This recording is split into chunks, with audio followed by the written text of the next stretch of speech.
assalamu alaikum bandiraɓe hettiyankoɓe yeeɓiyankoɓe ayaw pindi tv bisimilla moon e ruɓɓindu jayndeli moɗon weltare min dañi tawi kala saaha huccidde e moon noon kadi min dañiri weltare oɗo subaka alarba hannde koyɗon yo Allah waɗanen jaam goto foof salminama e inde ko noon manama e jettoɗe serenɓe min jittaka e laal gotol calminama juura berta juuɗe ñaaga duwaw yuppo e sénégal e aduna o foof oɗon mboro sawo holluden caggal jaam duumo e nder leydi meɗen sénégal e aduna o foof ɗum noon hettiyankoɓe yeeɓiyankoɓe ayaw pindi tv ko ɓuuri tengtude e jayndel ɗi gaare tan ene jeeya hen gardiɗo leydi ndi e tan capanɗe jeeɗiɗi jeeɗiɗi mo ganduɗa yiyete ko session mo assemblée générale mo onu ɗum noon o tawtoranomo ɗum konngudi makko baɗɗi fayida nane nder jayndeli ɗi ha kadi tengti assemblée nationale poɗɗo darnede président ji gandani poti darnede guila hanki noon aɓeni hen kono caɗele ɓe jii hen blocage kewɗo ɗum noon ha joni nane nder jayndeli ɗi hande Barthélémy Dias no toytowol lawol ko joni wonta so Allah lamɗo jaaɓi. noon tigui ƴayni gendiri Allah so Allah udditta damale oɗo subaka altine hande ɗum noon ari tan koye capanɗe jeeɗiɗi ɗi ganduɗa ete woni session mo assemblée générale mo nations unies onu ɗum ɗon noon kanko gardiɗo leydi ndi discours makko o wi hen tan ko yoni tigui Afrique jeeya hoore muɗum kono kadi Afrique wona ko ganda banggue to ballal to ɓe ballitte wayle ha tan yaada e jamanu no jamanu yaari ni walla ɗo jamanu tolni ɗo ɗum noon woni konngudi makko saabu o wi ko Afrique fotani wonde ko ganda saaha foof wonta ko damal haare kono kayne wawi wonde damal walla galle mo ganda ko ɗon tigui jaam yiiloyte garene jayde quotidien le quotidien konngudi gardiɗo leydi ndi ha joni tawete hen ɓe mbi tan onu assemblée générale mo onu passage mo Sénégal woni deuxiéme position ɓe mbi Joe Biden kañum noon dari tan ko wiide kay wiide Macky Sall o ruttimo kay kala ko ganda kañum woni teddugal kanko Joe Biden o wiyete États-Unis ma wata haqqe doole mum gam wawa nangguinde tan Afrique kamɓe président ji Afrique ɗi kay ɓe potani wonde e haare ñande foof e nder mabɓe ha joni kay goɗɗo mo ganda konngudi mum ina tawe nder jayde nde woni kay Birame Souleye kanko noon to assemblée national to konko inspecteur des impôts oɗo kay komo ganduɗa darde muɗum ne ƴewtinda to ne te garene jayde l'observateur noon ari ha joni tan wi yette dossier ji gaɗani ɗi ganda gouvernement o dañi ɗum woni yette gouvernement kesso darnaɗo to Amadou Ba ne woni hoore ɓe mbi noon ina jeeya hen tan e konngudi ɗi gardiɗo leydi ndi woppani ɓe wiideɓe noɓe mbat feere ha kala ko ganda ina faye banggal cellal e nder leydi meɗen wona ko ganda yete ina ƴewte sakay hôpitaux ji ɗi ha joni kay are tan e assemblée nationale ɓe mbi waktuji jeenayyi ɗi ganduɗa ina waɗi bloqué ko blocage wonno tonete ɓe mbi commission ji 14 darnama tonete wonɗi ganda noon heddi ɗin commission ji koye caɗele tigui ɗi darna ɓe mbi yette ka Barthélémy Dias kay oɗo saaha omo foti yaade huccidde e joguiɓe lawol ha joni konngudi gardiɗo leydi ndi tan konngudi baddi fayida mantiniɗi ƴewtindaɗi ɗi o suuti fanude tan e Afrique ene ɓe poti jogorade ɗum kono yiyande kadi ɗi ganduɗa Afrique ne foti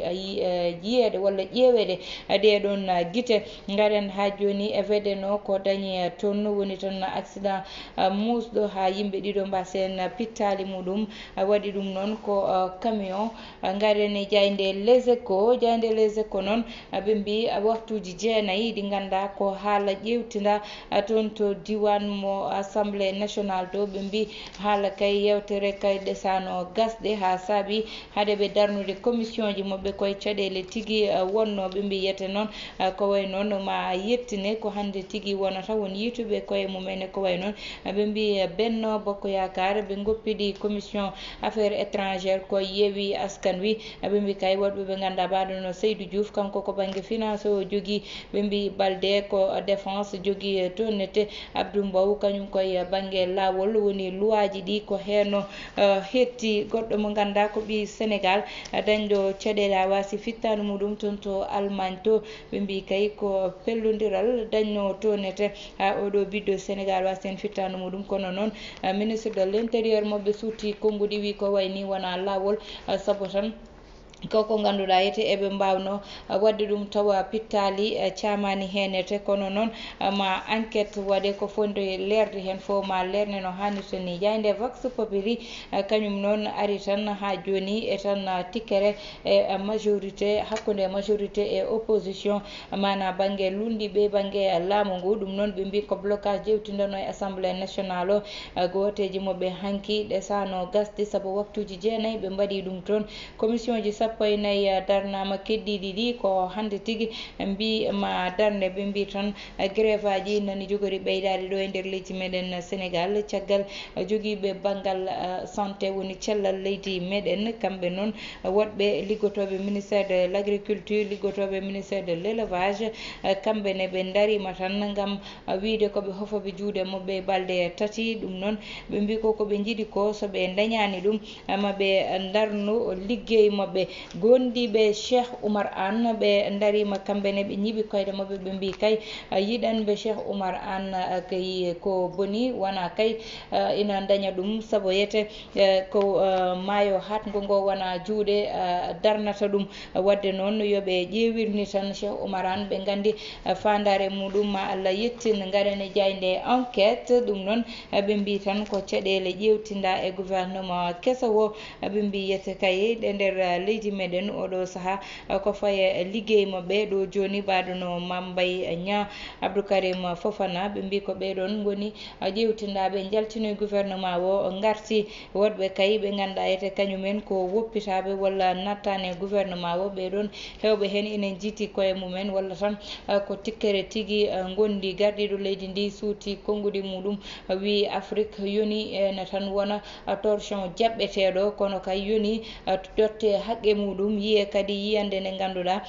ko yiyande no guure goɗɗe ɗe ƴewirte ni ɓe mbi blocage toon to assemblée nationale yeewi kañum waɗi imposé hoore muɗum toon to assemblée nationale to garene Dakar Times noon kañum ari tan ko hollidde Poutine e toon to leydi Mali kamɓe leydi Mali noon ɓe mbiyete ma lettre mabɓe ya toon to Russie to maɓe tottu ɗum Poutine ɗum noon saabi ɗum tan ko ñamale mataw e ko way noon ɗi ganduɗa ete leydi Russie darotono e ngal ɗon banggal ma ɗum ɗon yete yettine toon to Russie to yete ko way noon ni ko hande ɓe jaɓɓoto ɗum woni ɗiɗon lettre aji de créance maɓe keɓ ɗum hande ɓe ƴeewa haqqe doole mabɓe no ɓe daranori won hen leyɗele Afrique kanko noon Mali naɓe ɓe mbiyete ko way noon ɓe kamɓe ardiɓe Mali ɓe jewtidino hen ni e gardiɗo leydi meɗen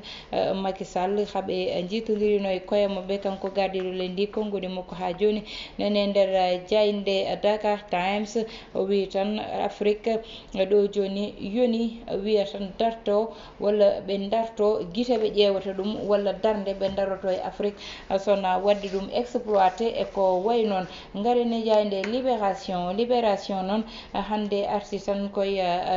banque agricole noon kamɓe ko caɗele ɓe dañi saabu ko tolne milliard piccal million ngaji capanɗe nayyi e capanɗe joyi nayyi ɗi ganduɗa yete